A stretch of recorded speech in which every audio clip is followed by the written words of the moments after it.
یاد رکھنے کی باتیں۔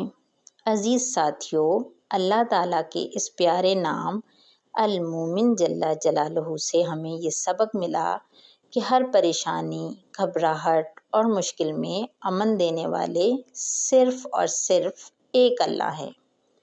دوسرا یہ کہ کامل مسلمان وہ ہے جس کے ہاتھ اور زبان سے دوسرا بھائی محفوظ رہے۔ عام طور پر ہاتھ اور زبان سے سب سے زیادہ تکلیف پہنچتی ہے، اس لیے ہم بہت زیادہ کوشش کریں کہ ہمارے ہاتھ اور زبان سے دوسرے بھائی، ہمارے پڑوسی، ہمارے دوست کو کوئی تکلیف نہ پہنچے۔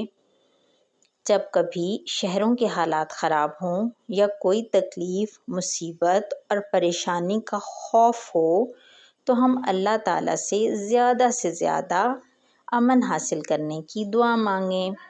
المومن جل جلالہ کی حفظ و امان میں رہنے کے لیے اللہ تعالیٰ کی نافرمانی سے بچیں اور دوسروں کو بھی بچائیں، کیونکہ بعض مرتبہ بندہ اللہ تعالیٰ کی نافرمانی کرنے کی وجہ سے اس کی حفاظت اور پناہ سے نکل جاتا ہے۔